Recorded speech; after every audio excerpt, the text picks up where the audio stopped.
A Rádio Transmundial apresenta O Caminho para a Vida, um programa expositivo do Evangelho segundo São João, na emissão online e nas plataformas de podcast, produzido e apresentado por Dinis Rodrigues.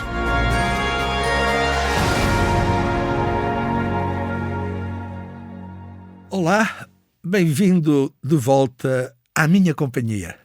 É um prazer dar-lhe esse bem-vindo e dizer que tenho coisas boas para conversar consigo hoje. Vamos continuar no Evangelho de João e, na última vez que estivemos juntos, se recorda, estávamos a falar do verbo ser vida e luz. E, acerca disso, aquela frase final do versículo 5 do capítulo 1 de João, que diz: as trevas não a superaram, não a venceram. Por outras palavras, a luz prevaleceu sobre as trevas. Deus é o maior. É isto que diz João capítulo 4, versículo 4. Maior é o que está em vós do que o que está no mundo. Então, se ele é o maior, logo ele é o vencedor. Ele é a autoridade suprema. A Bíblia é muito forte quando fala de Jesus neste aspecto. Paulo, em Filipenses, no capítulo 2, naqueles versículos depois 5, 6, 7, 8, ele fala de Jesus dizendo-nos para nos compararmos com ele. De sorte que haja em vós o mesmo sentimento que houve em Cristo Jesus. E depois Paulo diz aí: então Deus o exaltou acima de todo o nome. E perante ele todo o joelho se dobra. E perante ele toda a língua confessa que Jesus Cristo é o Senhor, para a glória de Deus Pai. E este título, Senhor, significa Senhor total, completo e absoluto. Em linguagem secular, era o Senhor com poder de vida e de morte sobre os seus escravos. Nós não somos escravos. A palavra diz que nós não somos escravos, mas somos amigos, porque Jesus compartilha connosco tudo aquilo que ele pensa, tudo aquilo que ele quer, que ele deseja. Então Jesus, porque é Deus, ele é o maior e ele tem todo o poder e toda a autoridade. Mateus 28, 18, aquele parágrafo final do Evangelho segundo São Mateus, começa por Jesus dizendo, Jesus aproximando-se deles, dos discípulos, falou-lhes dizendo: toda a autoridade me foi dada no céu e na terra. A autoridade é exousia, é a palavra grega. Não se preocupe com isto, porque é só uma brincadeira. Mas esta é a versão que eu li, João Ferreira de Almeida, atualizada. Geralmente, todas as minhas citações são de João Ferreira de Almeida, revista e corrigida. Mas neste caso, eu fui buscar a atualizada. Porquê? Porque a revista e corrigida diz: todo o poder me foi dado no céu e na terra. Ora, se nós formos ver todas as outras traduções, até nas outras línguas, a palavra que aparece não é poder, é autoridade. Porque a palavra no grego, ela tem os dois sentidos. Ela tem os dois sentidos. Mas é uma autoridade que traz consigo o poder de... Porque há autoridades aqui na Terra que não têm poder. Um guarda do trânsito tem parece uma coisinha luminosa na mão, aquela barra luminosa, e ele vê um caminhão TIR daqueles com contentores super pesados, vem lá ao longe. Esse homem põe-se no meio da estrada, levanta aquele bastão colorido, não é? O motorista do caminhão olha, vê e encosta e para. Ele para porquê? Porque aquele polícia tem poder? Não, porque ele tem autoridade. Porque uma coisa é o que o polícia tem. Ele tem autoridade, porque ele representa o Estado. Mas ele não tem poder.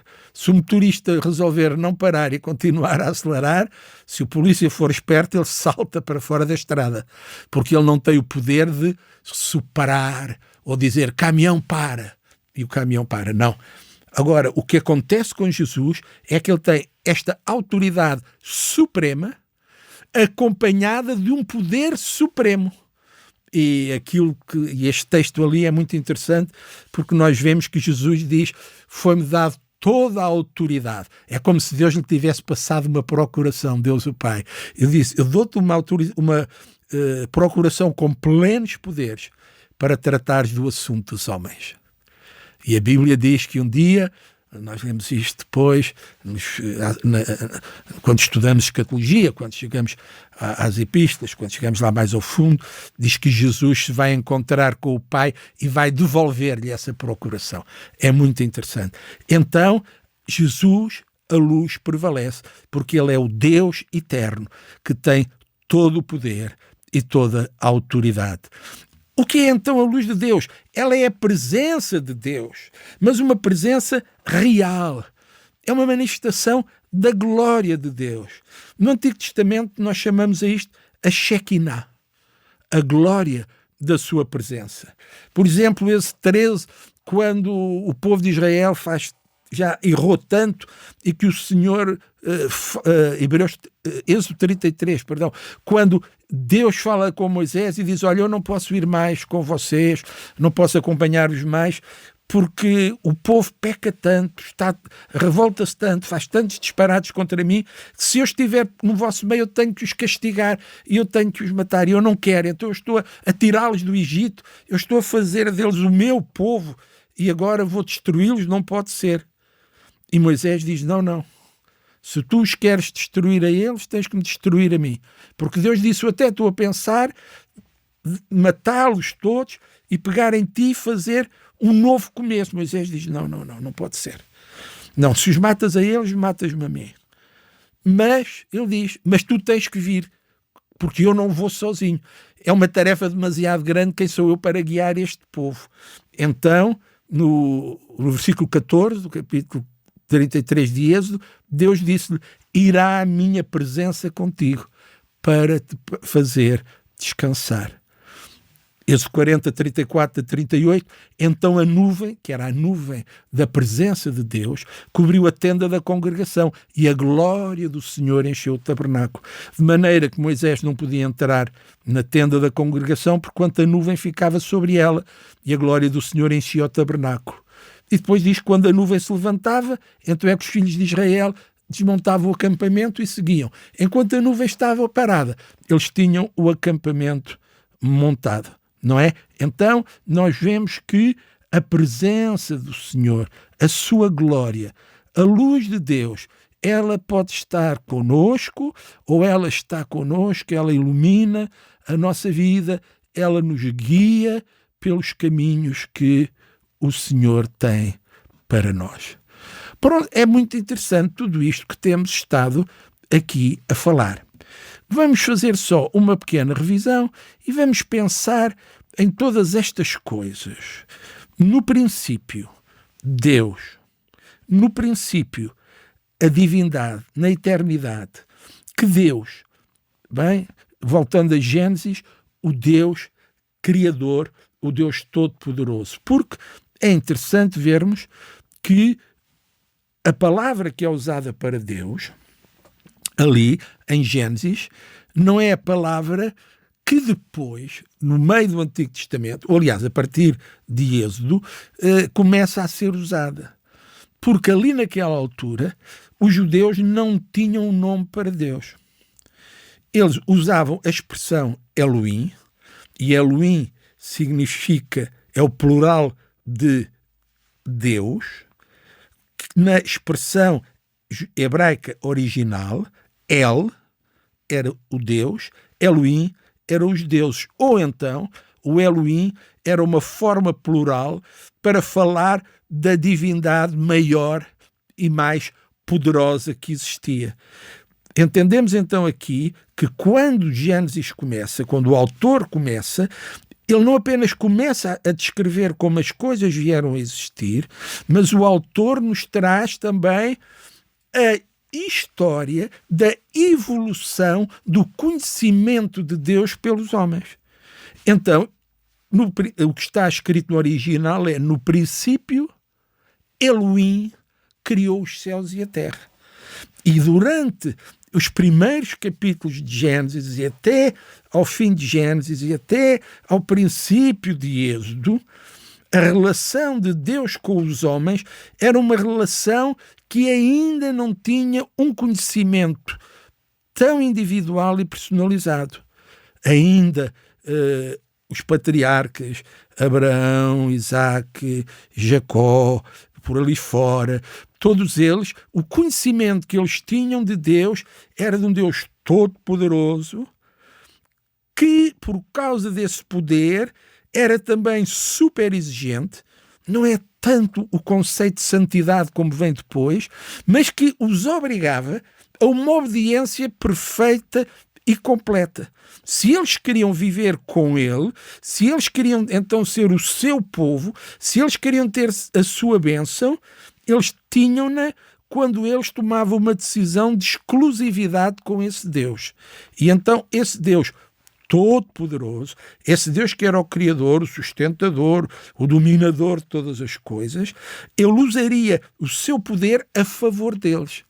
E ele os guiaria e faria tudo aquilo que nós estudamos que Deus prometeu no Antigo Testamento. As promessas que foram feitas logo a Abraão, por aí fora, que se tornaram a base do relacionamento de Deus com Israel e que ainda nos afetam a nós hoje, porque através da descendência de Abraão, pois veio a ser Jesus, são benditas ainda hoje todos os povos, todas as nações da terra. Já a ideia de que ainda que Deus tivesse apenas um povo, que seria o povo de Israel, mas a bênção de Deus, o desejo de Deus, era abençoar todos os povos, todas as famílias da terra.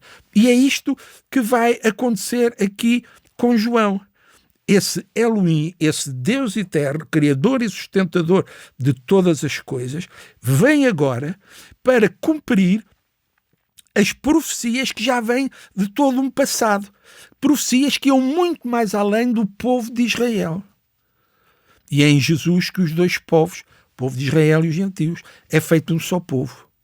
Entretanto, quando chegamos a Êxodo, Moisés, ao falar com o Senhor, quando estão lá a conversar, lá ao pé da sarça, lembra-se da história, quando no fim Deus diz a Moisés que ele tem que ir e fazer, Moisés tem uma questão. Primeiro ele diz que não é capaz, não pode, mas depois, as coisas ficam assentes. Mas no fim ele pensou numa coisa, porque ele sabia o que era viver no Egito. Ele sabia que os egípcios tinham muitos deuses, alguns considerados os principais, outros menores. Ele conhecia Horus, Ísis, sei lá, tantos que poderíamos mencionar. E agora ele vai chegar ali e ele vai dizer aqui, olha, o meu Deus, a minha divindade, o meu Elohim, ele disse-me para eu vos dizer isso e que ele vai fazer isto e aquilo. E eles vão me perguntar, mas quem é esse Elohim? Quem é essa divindade? Quem é esse que te falou? Como é que ele se chama? E é nesse momento que o Senhor lhe diz, eu sou o que sou. Aie, Asher, Aie. Eu sou o que sou. E este eu sou o que sou torna-se a base de Jeová.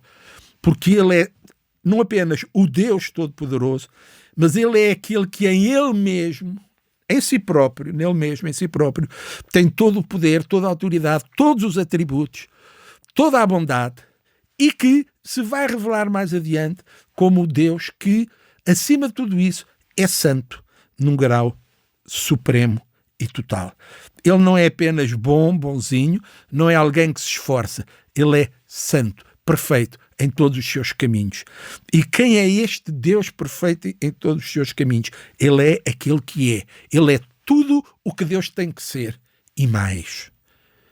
Mas, mais uma coisa, esse Deus agora quer viver com o seu povo em aliança. E ele torna-se Jeová. E Jeová, já sabem, vem do tetragrama sagrado, etc. Então, é esse Deus que é o Criador, que se tornou no Deus que é tudo, tem tudo e que nos quer dar tudo e quer viver em aliança connosco. É esse Deus que está agora ali presente no Verbo, para caminhar connosco, para viver connosco, para ter esta comunhão e esta vida. Foi um prazer estar aqui conversando consigo. Já sabe, querendo Deus, voltaremos noutra oportunidade. Até lá, Deus o abençoe. O Caminho para a Vida, um programa expositivo do Evangelho segundo São João. Todas as semanas um novo episódio, na emissão online e nas plataformas de podcast. Produzido e apresentado por Dinis Rodrigues.